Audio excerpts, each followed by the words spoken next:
నమస్కారం. తీర్థయాత్ర కార్యక్రమానికి స్వాగతం. దుష్ట రాక్షసుల చేత లోకాలకు ఆపద కలిగినప్పుడు ఆ శ్రీహరి దశావతారాలెత్తాడు. అందులో 4వ అవతారం నరసింహావతారం. ఇందుగలడందులేడని సందేహము వలదు, సర్వోపగతుండు ఎందెందు వెతికినా అందందు కలడు, దానవాగ్రని వింటే అన్న ప్రహ్లాదుని మాటను నిజం చేయటానికి ఆ నరసింహస్వామి స్తంభం నుంచి ఆవిర్భవించాడు. దుష్టుడైన హిరణ్యకశిపుణ్ణి సంహరించాడు. అటువంటి ఆ ఉగ్ర నారసింహుడు శ్రీ రాజ్యలక్ష్మి సమేతుడై కొలువుదీరిన పుణ్యక్షేత్రం సూర్యాపేట జిల్లా మఠంపల్లి మండలంలోని మట్టపల్లి శ్రీ లక్ష్మీ నరసింహస్వామి ఆలయ విశేషాల్ని నేటి తీర్థయాత్రలో వీక్షిద్దాం.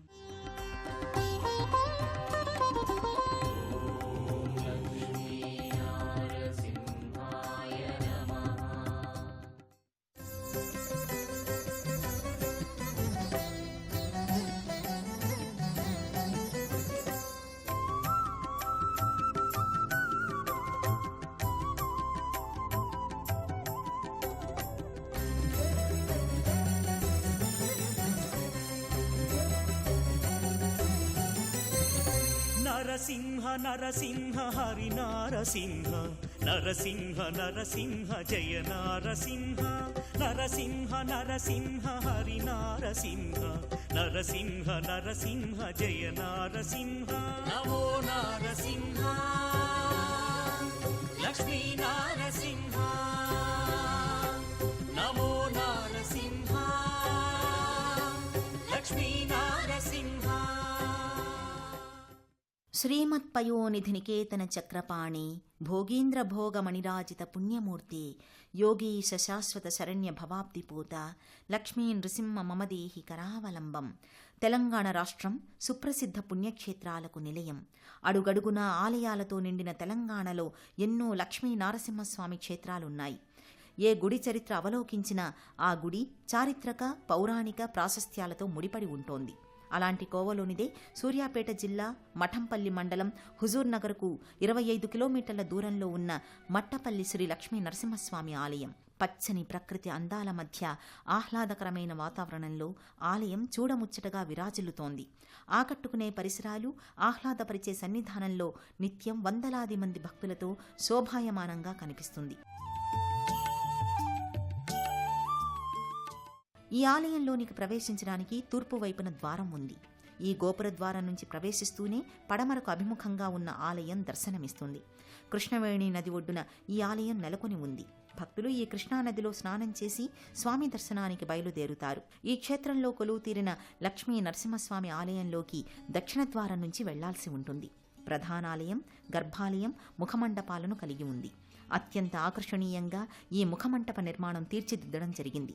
గర్భాలయం ఓ కొండ గుహ కావడం చేత ప్రదక్షిణ చేసేందుకు అనుకూలంగా లేకపోవడం వలన శ్రీ గరుడ సహిత హనుమాన్ మందిరం చుట్టూ తిరిగితే శ్రీ లక్ష్మీ నరసింహస్వామి చుట్టూ ప్రదక్షిణలు చేసిన దానితో సమానంగా చెబుతారు. ఈ ముఖమండపాన్ని 1974వ సంవత్సరంలో పిడుగురాళ్లలోని శ్రీ రామతీర్థ సేవాశ్రమ నిర్మాత కేశవతీర్థస్వామి వారు నిర్మింపచేసి జీర్ణావస్థకు చేరుకున్న ఆలయానికి పునరుజ్జీవనమిచ్చి సర్వాంగ సుందరంగా తీర్చిదిద్దారని తెలుస్తోంది. ఆలయ ఆవరణలో గర్భాలయానికి ఎదురుగా ఆరెచెట్టు బోదెతో చేసిన ధ్వజస్తంభం కనిపిస్తుంది. ఆరెచెట్టు బోదెతో ధ్వజస్తంభాన్ని చేయడానికి ఓ కారణం ఉంది. మాచిరెడ్డికి స్వప్నంలో స్వామి కనిపించి ఆరెచెట్టు ఉన్న గుహలో నేనున్నానని చెప్పి అంతర్ధానమయ్యారట. అలా ఆరెచెట్టు గుహలో స్వామి స్వయం వ్యక్తం కావటం చేత ఆ ఆరెచెట్టు బోధెతో స్వామికి ప్రతిరూపంగా ధ్వజస్తంభాన్ని నిలిపినట్లు ఇక్కడి ఆధారాల ద్వారా తెలుస్తోంది. ఇక్కడే లక్ష్మీదేవి స్వరూపంగా భావించే తులసికోట ఉంది. సుబ్రహ్మణ్య స్వామికి ప్రతీకగా చెప్పే జంటనాగుల శిలా విగ్రహాలు ఇక్కడ కనువిందు కావిస్తాయి. ముందున్న బలిపీఠాన్ని దర్శించుకుని గర్భాలయ ముఖమండపంలోకి చేరుకుంటారు. శ్రీ లక్ష్మీ నరసింహస్వామి భక్తవాత్సల్యమూర్తి. భక్తికి సంతసించే పరమ దయాళు ఆయన. ఎక్కడ నృసింహనామ స్మరణ జరుగుతుందో అక్కడ అపమృత్యు భయాలు ఉండవనేది శాస్త్రవచనం. ఆ స్వామి ఆరాధన వల్ల ఆరోగ్య సిద్ధి, ఐశ్వర్య లబ్ధి చేకూరుతాయి. ఆ ఫలితాలను అందుకోవడానికి గర్భాలయంలో కొలువుదీరిన శ్రీ లక్ష్మీ నరసింహస్వామి వారిని దర్శించుకోవటానికి భక్తులు సుదూర ప్రాంతాల నుంచి తరలివస్తారు. ప్రధాన గర్భాలయంలో శ్రీ నరసింహస్వామి పశ్చిమాభిముఖుడై చతుర్భుజాలతో, శంఖచక్ర ఆయుధాలతో, అభయముద్రతో, వక్షస్థలంపై కౌస్తుభంతో రాజ్యలక్ష్మి సమేతంగా కొలువుతీరి ఉంటాడు. ఆదిశేషుడు తన సహస్ర ఫణులతో లక్ష్మీ నరసింహస్వామిని సేవిస్తూ ఉంటాడు. ఇప్పటికీ స్వామివారి వద్ద భరద్వాజ మహర్షి ఉపయోగించిన శంఖం ఉందని చెబుతారు. దీనికే దక్షిణావృత శంఖమని పేరు. ఈ శంఖం నుంచి పవిత్రమైన నాదం వినిపిస్తుందని చెబుతారు. ఈ శంఖం ఉన్న చోట అన్నపానాదులకు లోటు ఉండదని, ఆకలి బాధలు ఉండవని కథనం. మట్టపల్లి శ్రీ లక్ష్మీ నరసింహస్వామిని నిత్యం అర్చకులు కృష్ణాజలాలతో అభిషేకిస్తూ ఆలయానికి ముందుగల ఆరవృక్షం ఆకులతో పూజిస్తారు. గర్భాలయంలో దక్షిణం వైపున సొరంగ మార్గం ఉంది. ఆ దారి కృష్ణానదిని చేరుకుంటుంది. కృష్ణకు వరదలు వచ్చినప్పుడు నీరు ఈ మార్గంలో గర్భాలయంలోకి వచ్చి స్వామివారి పాదాలను అభిషేకిస్తుంది. నేటికీ ఈ సొరంగ మార్గం ద్వారానే రాత్రిపూట మహర్షులు వచ్చి స్వామిని పూజిస్తారని విశ్వాసం. ఉదయం పూట అలా పూజ చేసిన గుర్తులు కనిపిస్తుండడం విశేషం. స్వామివారికి సమీపంలోనే స్వామి దేవేరి శ్రీ రాజ్యలక్ష్మీదేవిగా పూజలందుకుంటోంది. శ్రీ లక్ష్మీ నరసింహస్వామి ఆలయం కొలువుదీరిన ఈ దివ్య ప్రదేశం ఎన్నో మహిమలు మహిమాన్వితాలకు పేరెన్నికగన్నది. 1100 సంవత్సరాల అతి పురాతనమైన ఆలయంగా ఇక్కడి శిలా ఫలకంపై రాసిన దేవనాగరి లిపి భాష ద్వారా తెలుస్తోంది. ఇంతటి పురాతనమైన శ్రీ లక్ష్మీ నరసింహస్వామి ఆలయ ఆవిర్భావానికి సంబంధించిన స్థల పురాణ గాథ గురించి ఇప్పుడు తెలుసుకుందాం. కృష్ణానదికి ఒక ప్రక్కన మట్టపల్లి, మరో ప్రక్క తంగడ గ్రామాలున్నాయి. తంగడ గ్రామంలో మాచిరెడ్డి అనే శివభక్తుడు నివసిస్తూ ఉండేవాడు. ఈయన కోడలు భవనాశినీదేవి. ఈమె పరమ శివభక్తురాలు. ఒకరోజు పొలంలో చల్లడానికి అనుములు తీసుకురమ్మని కోడలికి చెప్పి మాచిరెడ్డి పొలానికి వెళ్తాడు. అనుములు తీసుకుపోతున్న భవనాశినీదేవికి మార్గమధ్యంలో శివభక్తులు దానమడుగగా తన వద్దనున్న అనుముల్ని శివార్పణం అంటూ దానం ఇచ్చిందట. అనుములకు బదులు ఇసుకను వడిలో పోసుకొని పోయి పొలంలో చల్లిందట. అంతే, ఇసుక మొలకెత్తి మంచి పంట పండిందట. అయితే అనపకాయ ఏరడానికి పోయిన కూలీలు కాయలోపల ఉన్న బంగారు అనుములను చూసి ఆశ్చర్యపోయారట. ఈ విషయాన్ని మాచిరెడ్డికి చెప్పారట. ఈ విషయాన్ని గ్రహించి అసలు ఏం జరిగిందని కోడల్ని పిలిచి అడుగగా జరిగిన విషయమంతా చెప్పిందట. తాను చెల్లింది ఇసుక మాత్రమేనని చెప్పగా ఇదంతా శివుని లీలగా భావించారట. తన భూమిలో పండిన అనుములను సగం బీదలకు, హరిజనులకు, బ్రాహ్మణులకు పంచిపెట్టి మిగిలిన అనుములతో కృష్ణానదికి ప్రక్కన 101 దేవాలయాలను నిర్మించి కోటగోడ కట్టించి రాజ్యపాలన చేయడం మొదలుపెట్టాడట. తన పాలనలో ఉన్న ప్రజలకు నీటి కొరత ఉండకూడదని దిగుడు బావి నిర్మించదలిచాడు. ఎన్ని రోజులైనా బావిలో నీళ్లు పడకపోయేసరికి మాచిరెడ్డి చాలా బాధపడ్డాడట.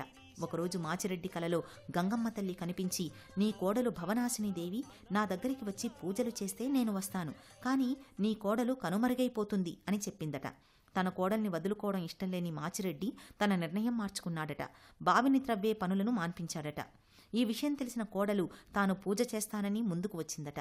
ఒక మంచి రోజు చూసి పూజలు చేయగా అప్పటిదాకా ఉన్న బీడుబావి ఒక్కసారిగా నీళ్లతో నిండిపోయింది. భవనాశినీదేవి గంగమ్మ గర్భంలో కలిసిపోయింది. ఈ బావి నీళ్లతోనే తంగడి రాజ్యం బతికిందని కథనం.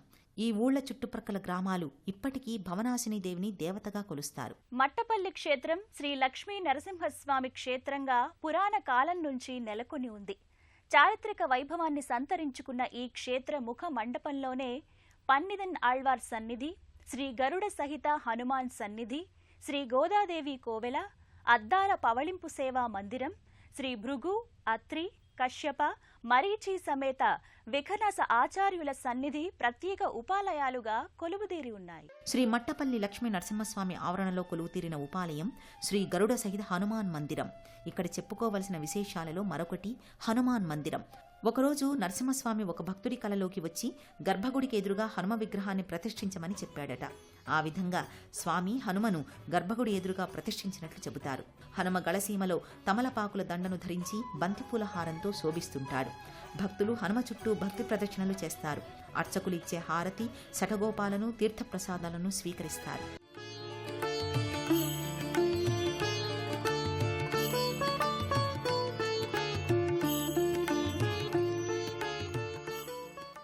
ఇక్కడికి ప్రక్కనే పన్నిద్దరాళ్వార్ల సన్నిధి ఉంది. వరుసగా పన్నిద్దరాళ్వార్లు కొలువుతీరి ఉంటారు.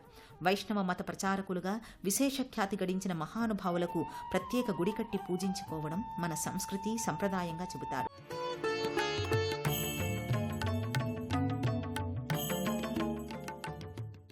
అనంతరం భక్తులు గోదాదేవి సన్నిధికి చేరుకుంటారు. విష్ణుచిత్తు పెరియాళ్వార్ ముద్దుల కూతురు ఆండాళ్ దేవికి మరో పేరే గోదాదేవి. ఇక్కడికి ప్రక్కనే శ్రీ భృగు, అత్రి, కశ్యప, మరీచి సమేత విఘ్నస ఆచార్యుల వారి సన్నిధి ప్రత్యేక ఆకర్షణగా నిలుస్తోంది. మహర్షుల్ని దర్శించుకుని భక్తితో నమస్కరించుకుంటారు భక్తులు. ఇక్కడికి కొద్ది దూరంలోనే అద్దాల పవళింపు సేవా మందిరం కూడా ఉంది. ఇందులో స్వామివారిని నిలిపి ఊయల ఊపుతూ స్వామివార్లను నిద్రపుచ్చుతారు. భక్తులు ఈ అద్దాల పవళింపు సేవలో పాల్గొని స్వామి ఆశీస్సులకు పాత్రులవుతారు. ఇక్కడే సత్యనారాయణ స్వామి వ్రతాలు జరుగుతుంటాయి. పౌర్ణమి తదితర విశేష పర్వదినాలలో భక్తులు సామూహికంగా ఇక్కడ సత్యనారాయణ స్వామి వ్రతాలు చేయించుకుంటారు. శ్రీ లక్ష్మీ నరసింహస్వామి క్షేత్రంలో మరో ప్రధాన ఉపాలయంగా శ్రీ రామలింగేశ్వర స్వామి ఆలయం అలరారుతోంది. ఇక్కడి ధ్వజస్తంభం ఏకశిలారాతి స్తంభం. 3 నాగపనుల శివలింగం పానవట్టంతో కానరావడం విశేషంగా చెబుతారు. ఈ పురాతన ఆలయాన్ని ఒకసారి దర్శించుకుందాం, స్వామి ఆశీస్సులను అందుకుందాం. ఇక్కడ ఉన్న ధ్వజస్తంభం ఏకశిలా రాతి స్తంభం. 3 నాగఫణుల శివలింగం పానవట్టంతో సహా కానవస్తుంది. ఇప్పుడు చూస్తున్న ఈ ఆలయం కూడా చాలా పురాతనమైనది. శ్రీ రామలింగేశ్వర స్వామికి ప్రత్యేక పూజలు, అభిషేకాలు భక్తులు తమ స్వహస్తాలతో చేస్తారు. అభిషేకించి వివిధ భస్మ సుగంధాలను అలది పూలహారాలతో పంచపణి నాగశేషు ఆభరణాన్ని అలంకరింపచేస్తారు. ఇక్కడే గంగా పార్వతీ సమేత శివుని ఉత్సవ విగ్రహాలు కానవస్తాయి. ఆగ్నేయ భాగంలో పుట్ట, నాగదేవతామూర్తులు ఉన్నాయి. దక్షిణాన నవగ్రహాలు, ఆదిశంకరాచార్య, ఆంజనేయ మూర్తులు కానవస్తాయి. ప్రదక్షిణలు చేసినంత మాత్రానే ఎందరో భక్తుల మనోభీష్టాల్ని నెరవేరుస్తున్నాడు ఆ స్వామి దేవస్థానంలో నిత్యోత్సవాల నుంచి బ్రహ్మోత్సవాల వరకు వివిధ కార్యక్రమాలు కడు వైభవంగా కొనసాగుతాయి. దేవాదాయ ధర్మాదాయ శాఖ ఆధ్వర్యంలో జరిగే ఈ పూజా పరంపర గురించి ఇప్పుడు తెలుసుకుందాం. శ్రీ మట్టపల్లి శ్రీ లక్ష్మీ నరసింహస్వామి ఆలయ మహిమ గురించి చెప్పాలంటే ఇంతా అంతా కాదు. సాక్షాత్తు యమధర్మరాజు స్వయంగా ఈ క్షేత్రానికి వచ్చి 32 ప్రదక్షిణలు చేసి స్వామి ఆశీస్సులు పొందారని స్థల పురాణం చెబుతోంది. అందుకే ఈ క్షేత్రాన్ని యమమోహిత క్షేత్రమని పిలుస్తారు. ఇక్కడ ప్రదక్షిణలు చేస్తే దుష్టగ్రహ, రాహుకేతు, నాగదోషాలు తొలగుతాయి.